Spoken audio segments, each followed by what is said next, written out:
எதிர்க்கட்சித் தலைவர் சஜித் பிரேமதாசவை விசாரணைக்கு வரும்படி லஞ்ச ஊழல் ஆணைக்குழு இன்று அழைத்திருக்கிறது. எனவே அது குறித்த மேலதிக விவரங்களை இந்த காணொலியில் விரிவாக பார்க்கலாம். வெளிநாட்டு சிகரெட்டுகளை சட்டவிரோதமான முறையில் இலங்கைக்கு கொண்டு வந்த வர்த்தகர் ஒருவர் கட்டுநாயக்கா விமான நிலையத்தில் வைத்து கைது செய்யப்பட்டிருக்கின்றார். அது குறித்த விவரங்களையும், உரிமை கோரப்படாத 1000க்கும் அதிகமான வாகனங்கள் ஹம்பாந்தோட்டை துறைமுகத்தில் தேங்கியிருப்பதாக தகவல் ஒன்று வெளியாகி இருக்கிறது. அது குறித்தும் பார்க்க இருக்கின்றோம். தண்ணீர் போத்தலை அதிக விலைக்கு விற்ற ஹோட்டல் ஒன்றுக்கு ஃபைன் அடிக்கப்பட்டுள்ளது, அதாவது குற்றப்பணம் அடிக்கப்பட்டுள்ளது 10 லட்சம் ரூபா. அது குறித்த விவரங்களையும், புதுக்குடியிருப்பில் இடம்பெற்ற வீதி விபத்திலே இளைஞர் ஒருவர் பலியாகி இருக்கின்றார். அது குறித்தும் பார்க்கலாம். இந்த செய்திகளுடன் மேலும் ஒரு சில செய்திகளும் தகவல்களும் இன்றைய காணொலியில் காத்திருக்கின்றன. தமிழடியான் சொந்தங்கள் அனைவருக்கும் வணக்கம். ஜூலை மாதம் 27ஆம் தேதி 2026ஆம் ஆண்டு திங்கட்கிழமை. வாருங்கள் காணொலிக்குள் போகலாம். எதிர்க்கட்சித் தலைவர் சஜித் பிரேமதாசவை விசாரணைக்கு வரும்படி லஞ்ச ஊழல் ஆணைக்குழு அழைத்திருக்கிறது.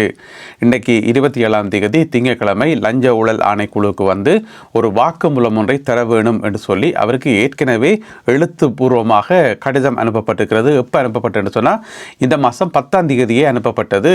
17 நாட்களுக்கு முதல் இந்த மாதிரி விசாரணைக்கு வாங்கன்னு சொல்லி.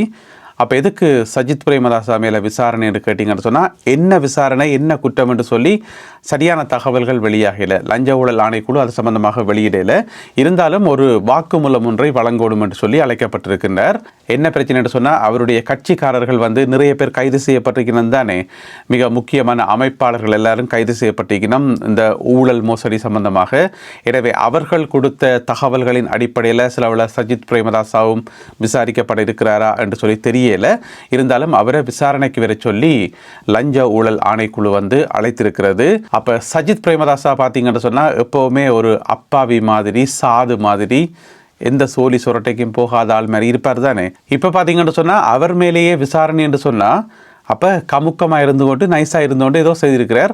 அதனால தான் விசாரணைக்கு அழைக்கப்பட்டிருக்கிறார். இருந்தாலும் அவருடைய கட்சி வட்டாரங்களில் இருந்து ஒரு தகவல் வெளியாகி இருக்கிறது. இன்றைக்கு சிலவேளை சஜித் பிரேமதாசா போகாமல் விடுறதுக்கும் வாய்ப்புகள் இருக்குன்னு சொல்லி. எனவே போறாரா இல்லையா என்றதை நாங்கள் இன்று மாலை வரை பொறுத்திருந்து பார்ப்போம். 60 லட்சம் ரூபா பெறுமதியான வெளிநாட்டு சிகரெட்டுகளுடன் இலங்கைக்கு வந்த நபர் ஒருவர், ஒரு வர்த்தகர் ஒருவர் கைது செய்யப்பட்டிருக்கின்றார் கட்டுநாயக்கா விமான நிலையத்தில் வைத்து. இது வந்து இப்போ இலங்கையில் தொடர்கதையாக போயிட்டுது. ஒவ்வொரு நாளும் கைது தான். ஒவ்வொரு நாளும் ஏதாவது வில்லங்கமான பொருட்களை வந்து ஏர்போர்ட்டுகளால் கொண்டு வந்து பிடிபட்டு கொண்டே இருக்கணும். இப்போ பார்த்தீங்கன்னு சொன்னால் 60 லட்சம் ரூபா பெறுமதியான 40,200 சிகரெட்டுகளாம், அதாவது 40,200 சிகரெட்டுகள் அடங்கின 201 பெட்டிகள், அவ்வளோ பெட்டிகளையும் கொண்டு வந்திருக்கிறார். 2 சூட்கேஸில் போட்டு கொண்டு வந்திருக்கார். ஒரு 40 வயதுடைய வர்த்தகர், இலங்கையைச் சேர்ந்தவர் தான் இப்பொழுது கைது செய்யப்பட்டிருக்கின்றார். இரவு 9:55க்கு வந்த ஃப்ளைட்டில் வந்து சேர்ந்திருக்கிறார்.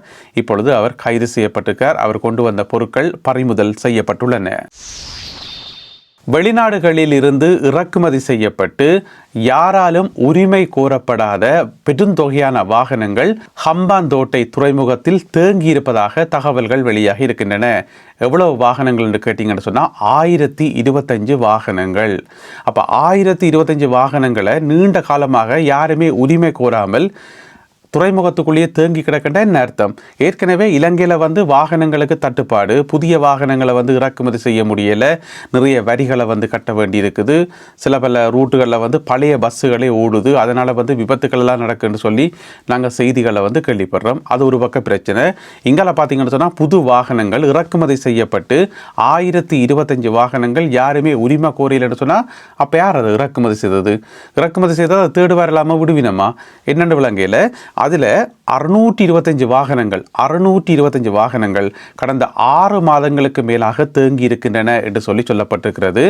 அப்போ மறந்து போயிட்டு போலடக்கு. நான் நினைக்கிறேன் காசை கட்டி வாகனத்தை இறக்குமதி செய்து போட்டு மறந்துட்டு போலடக்கு. என்ன பிரச்சனைன்னு சொன்னால், நார்மல் ப்ரொசீஜர் என்னன்னு சொன்னால், ஒரு வாகனத்தை இறக்குமதி செய்தால் 1 மாதத்துக்குள்ள சுங்க திணைக்களத்துக்கு போயிட்டு கட்ட வேண்டிய வரிகள் எல்லாத்தையும் கட்டி எல்லா கட்டணங்களையும் கட்டி போட்டு அந்த வாகனத்தை விடுவிச்சிடணும். இதுதான் நார்மல் ரூல்ஸ். 1 மாதத்துக்கு மேலே தாண்டி போனால் பிறகு அரசாங்கம் தன்னுடைய அதற்குரிய நடவடிக்கைகளை எடுக்கும். இதுதான் நார்மல் ப்ரொசீஜர். ஆனால் 6 மாதங்கள் தாண்டியும் இந்த வாகனங்களை வந்து யாருமே உரிமை கோரியலன்னு சொன்னால் அப்போ அது ஒரு ஆச்சரியமான விஷயம் தானே. ஆச்சரியம் இல்லை, அதுக்கு பின்னால் ஏதாவது கிரைம்ஸ் இருக்கோ இன்னும் தெரியலை. இப்போ வந்து சுங்க திணைக்களத்தால் ஒரு முடிவெடுக்கப்பட்டிருக்குது. இன்னும் வெகு சில நாட்கள் பார்க்கறது ஒருத்தரும் விரையில்னு சொன்னால் அவளாத்தையும் பிடிச்சி ஏலத்தில் விடுறேன்னு சொல்லி இப்போ தீர்மானிக்கப்பட்டிருக்கிறதா. இனி அடுத்த கட்டம் வந்து ஏலத்தில் விடுறதுக்கான நடவடிக்கைகள் எடுக்கப்படும் என்று சொல்லி, எனவே பொறுத்திருந்து பார்ப்போம். குடி தண்ணீர் போத்தலை கட்டுப்பாட்டு விலையை விட கூடுதலான விலைக்கு விற்ற ஹோட்டல் ஒன்றுக்கு ஃபைன் அடிக்கப்பட்டுள்ளது. எவ்வளோன்னு கேட்டிங்கன்னு சொன்னால் 10 லட்சம் ரூபா ஃபைன் அடிக்கப்பட்டிருக்கிறது. இந்த ஹோட்டல் எங்கே இருக்குன்னு சொன்னால் இலங்கையினுடைய பிரபலமான சுற்றுலாத்தலம் எல்லை இருக்குதானே, எல்லை பகுதியில் இருக்கக்கூடிய ஒரு ஹோட்டலாம். நிறைய வெளிநாட்டு சுற்றுலா பயணிகள் வந்து தங்கக்கூடிய ஒரு ஹோட்டல். அதாவது வந்து அதனுடைய பேர் வந்து future life hotel. Future life hotel என்று சொல்லி அவ என்ன செய்யணும் சொன்னால், இப்போ ஹோட்டலில் வந்து தண்ணி விற்கலாம் தானே, அதே மாதிரி ஹோட்டலில் வந்து ரெஸ்டாரண்ட்ஸ் இருக்குன்னு தானே, எங்கேயோ இடத்துல வச்சு தண்ணியை வித்திருக்கணும். அதாவது கட்டுப்பாட்டு விலையை விட கூடுதலாக வித்திருக்கணும். அதனால் வந்து 10 லட்சம் ரூபா, 1 மில்லியன் ரூபா வந்து பண்டாரவள நீதவான் நீதிமன்றத்தால் வந்து குற்றப்பணம் மறவிடப்பட்டிருக்கிறது. அப்போ CAA இருக்கணும் தானே, அதாவது நுகர்வோர் அதிகார சபை, அவையெல்லாம் இப்போ நாடு முழுக்க வந்து எல்லா இடம் போயிட்டு கடுமையாக ரைட் பண்ணி கொண்டிருக்கணும். அவையே வந்து இந்த மாதம் 10ஆம் தேதி அந்த ஹோட்டலுக்கு போயிருக்கணும். நான் நினைக்கிறேன் ஹோட்டலில் ஸ்டே பண்ண போகிற மாதிரி ஒரு ஆள் போயிருப்பார் போறதுக்கு, ஒரு ஆஃபீஸர் வந்து போயிருப்பார் போறதுக்கு, போய் அங்கே தங்கி இருந்த இடத்துல வந்து தண்ணி வாங்கி குடிச்சிருப்பார் போறதுக்கு. அப்போ அவைக்கு தெரியுமா ஹோட்டல்காரருக்கு இது வந்திருக்கிறது வந்து சாதாரண பயணி இல்லை, இவர் வந்து CAA ஆள் என்று சொல்லி அவைக்கு தெரியாதானே, வித்திரிக்கணும் போறதுக்கு. அப்போ வர வசமாக பிடிபட்டு போச்சுன்னா பிறகு இந்த கேஸ் வந்து நீதிமன்றத்தில் கொண்டு வரப்பட்டு இப்போ நீதிமன்றத்தால் வந்து 10 லட்சம் ரூபா ஃபைன் அடிக்கப்பட்டுள்ளது. டெங்கு நோய் காரணமாக பலியானவர்களுடைய புதிய விவரங்கள் வெளியாக இருக்கின்றன. அதன் அடிப்படையில் இதுவரைக்கும் 61 பேர் உயிரிழந்திருக்கின்றார்கள். 81,000 பேர் பாதிக்கப்பட்டிருப்பதாக சொல்லப்படுகிறது. இந்த கணக்கு வந்து இந்த வருஷம் ஜனவரி மாதம் 1ஆம் தேதியிலிருந்து நேற்று 25ஆம் தேதி வரையான கணக்கு. 61 பேர் உயிரிழந்திருக்கிறார்கள், 81,000 பேர் பாதிக்கப்பட்டிருக்கிறார்கள். அதிலையும் இந்த ஜூலை மாதம் மட்டும், ஜூலை மாதமே இன்னும் முடியவே இல்லை, அதுக்கிடையில் இதுவரையான காலப்பகுதியில் 26,000 பேர் பாதிக்கப்பட்டிருப்பதாக சொல்லப்படுகிறது. இது ஜூன் மாதத்தினுடைய அந்த ரெக்கார்டை வந்து உடைச்சிட்டுது. ஏனென்று சொன்னால் ஜூன் மாதத்தில் இவ்வளோ காலம் வந்து அதிக அளவு டெங்கு நோயாளர்கள் வந்து இனங்காணப்பட்டிருந்தார்கள். ஜூலை மாதத்தில் 21,534. இப்போ அதை ஓவர்டேக் பண்ணி இங்கே 26,136 பேர் இதுவரையான காலப்பகுதியில் அடையாளம் காணப்பட்டிருக்கிறார்கள். எனவே டெங்கு ஒழிப்பு பணிகள் ஒருபுறம் தீவிரமாக இடம்பெற்று வருகின்றன. மற்ற பக்கம் வந்து பொதுமக்களும் வந்து மிகவும் அவதானமாக இருக்கணும்.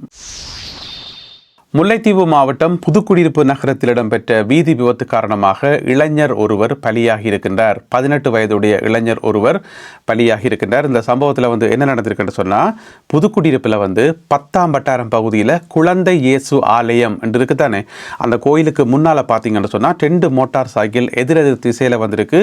மிகவும் வேகமாக வந்திருக்கிறார்கள். அந்த 2 மோட்டார் சைக்கிளையும் 4 இளைஞர்கள் வந்திருக்கிறார்கள். வந்து நேருக்கு நேரம் மோதினதில் வந்து 4 பேருக்குமே வந்து படுகாயமடைந்த அவர்கள் வந்து புதுக்குடியிருப்பு மருத்துவமனையில் அனுமதிக்கப்பட்டிருக்கிறார்கள். அப்படி அனுமதிக்கப்பட்டவர்களில் ஒருவர், அவருடைய பேர் வந்து பிரவீன், அவர் வந்து சிகிச்சை பலனில்லாமல் உயிரிழந்திருக்கின்றார். ஏனையவர்கள் வந்து சிகிச்சை பெற்று வருகின்றார்கள். இலங்கையில் பாதாள உலக குழுக்களினுடைய அட்டகாசங்கள் நாளுக்கு நாள் அதிகரித்து கொண்டு வருது. இப்போ கொஞ்ச காலமாக வந்து அதிகரித்து கொண்டு வர்றதை நாங்கள் தொடர்ந்து பார்க்குறோம். ஏன்னு சொன்னால் மாற்றி ஒரே துப்பாக்கி சூடாக இருக்குது. அப்போ எவ்வளோதான் அழிக்க முயன்றாலும், எவ்வளோ பேரை பிடிச்சி உள்ளுக்குள்ளே போட்டாலும் அதை வந்து அழிக்கவே முடியலை. அது வந்து நீண்ட காலமாக 75-80 வருஷம் யோசிச்சு பாருங்களேன், அவ்வளோ காலம் அதை வேரூன்றி போயிருக்கணும். அதனால் இன்னுமே வந்து அட்டகாசங்கள் செய்து கொண்டிருக்கணும். அதனுடைய ஒரு கட்டமாக பார்த்தீங்கன்னு சொன்னால், நாளைக்கு ஒரு கோயில் திருவிழா உண்டு. அதாவது உங்களுக்கு தெரியும், தென் மாகாணத்தில் வந்து ஒரு பெரிய விஷ்ணு கோயில் ஒன்று இருக்குது. அந்த விஷ்ணு கோயில் வந்து எங்கே இருக்குன்னு சொன்னால் தெவினுவரை இருக்குதானே, அங்கே இருக்கிற விஷ்ணு கோயில். அது ஒரு பெரிய பாரம்பரியமான புகழ்பெற்ற ஒரு விஷ்ணு கோயில் தானே. அப்போ அங்கே வந்து வருடாந்த பூஜை வந்து நாளைக்கு நடக்குதாம். அப்போ அந்த வருடாந்த திருவிழா பூஜையில் வந்து ஒரு கட்டம் வந்து காவடி. அந்த காவடி வந்து கொஞ்சம் வித்தியாசமான காவடியாக இருக்கும். இப்போ சாதாரண கோயில்களில் ஆடப்படுற காவடியை விட அங்கே ஆடப்படுற காவடி வந்து கொஞ்சம் வித்தியாசமாக இருக்குமென்று வைங்களேன். அப்போ அந்த காவடியை வந்து ஆடக்கூடாது, காவடியை வந்து நிறுத்தணும் என்று சொல்லி அந்த ஏரியாவில் இருக்கிற பாதாள உலக குழுக்கள் வந்து கோயில் நிர்வாகத்துக்கு வந்து மிரட்டல் விட்டு, அதையும் மீறி நீங்கள் காவடி ஆடப்படுமாக இருந்தால் நாங்கள் என்ன வேணுமென்றாலும் செய்வோம் என்று சொல்லி மிரட்டி இருக்கணும். அப்போ பாதாள உலக குழுக்கள் வந்து இந்த மாதிரி மிரட்டும் போது அதுக்கு வந்து அடிபணியணும் என்று சொல்லி அவசியம் இல்லை தானே. அப்போ போலீஸ் என்ன செய்யணும் சொன்னால், போலீஸ் வந்து ஃபுல்லாக ப்ரொடெக்ஷன் கொடுத்து, பாதுகாப்பு கொடுத்து அந்த காவடி நிகழ்ச்சியை வந்து நடத்தலாம். ஆனால் போலீஸ் வந்து அறிவிச்சிருக்குது, இல்லை அதை பிடிச்சி கேன்சல் பண்ணுங்கன்னு சொல்லி போலீஸ் மா அதிபர் பிரியந்த வீரசூரிய அவர்களே நேரடியாக அறிவித்திருக்கிறாராம் எழுத்து மூலம். அந்த கோயிலுக்குரிய பஸ் நாயக்க நிலைமை என்று சொல்லுவது தானே, அதாவது என்ன சொல்கிறது, கோயில் தலைவர், கோயில் அறங்காவலர் தலைவர் என்று வைப்போமே, அப்படி அந்த கோயிலுக்கு பொறுப்பாக இருக்கக்கூடியவர் பஸ் நாயக்க நிலைமை என்று சொல்கிறது. அவருக்கு வந்து நேரடியாக போலீஸ் மா அதிபரே அறிவித்திருக்கிறாராம், ஏன் சோழியை பேசாமல் நிப்பாட்டி விடுங்க காவடி என்று சொல்லி. அப்போ அந்த அளவுக்கு பாதாள உலக குழுக்களுடைய அட்டகாசம் அங்கே இருக்குது. பாதாள உலக குழுக்கள் சொல்கிறதான் அங்கே நடக்கும் போல நடக்குது, அவியல் வச்சதான் சட்டம் போல நடக்குது. அப்போ ஏன் அவர்களை வந்து கட்டுப்படுத்தல, ஏன் அவர்களுக்கு போலீஸே பயப்படணும்ன்ற கேள்வி இருக்குதானே. இருந்தாலும் நாளைக்கு நடக்க இருக்கிற அந்த விஷ்ணு கோயில் அந்த திருவிழாவில் வந்து காவடி இடம்பெற மாட்டாது என்று சொல்லி இப்போ தீர்மானிக்கப்பட்டிருக்கிறதாம். இது வந்து பொதுமக்கள் மத்தியில் வந்து சரியான ஒரு கொதிப்பையும் கொந்தளிப்பையும் ஏற்படுத்தி இருக்குதான். அப்போ போலீஸ் பார்த்துச்சுது, நாளைக்கு ஒரு நாளைக்கு ப்ரொடெக்ஷன் கொடுக்கலாம். ஃப்யூச்சரில் வந்து காவடி ஆடினா ஒவ்வொருத்தரையும் தேடி தான் செய்து விட்டாங்கன்னா என்ன செய்யறது, இனி ஒவ்வொருத்தரையுமே இல்லை கண்காணித்து கொண்டு திரியணும், ஒவ்வொருத்தரையுமே இல்லை பாதுகாத்து கொண்டு திரியணும். அப்போ அது வந்து ப்ராக்டிக்கலாக வந்து கஷ்டம்ன்றதுக்காக இப்போ போலீஸ் வந்து நாளைய காவடி நிகழ்ச்சியை வந்து நிறுத்தி இருக்கின்றார்கள். இருந்தாலும் பாதாள உலக குழுக்களினுடைய அட்டகாசங்கள் நாளுக்கு நாள் அதிகரித்து கொண்டு வருவதை அவதானிக்கக்கூடியதாக இருக்கிறது. இந்த காணொளியில் பகிர்ந்து கொள்ளப்பட்ட இந்த செய்திகள், தகவல்கள் தொடர்பான உங்களுடைய கருத்துக்களை மறக்காமல் கீழே எழுதுங்கள். மீண்டும் சந்திப்போம் உறவுகளே. நன்றி, வணக்கம்.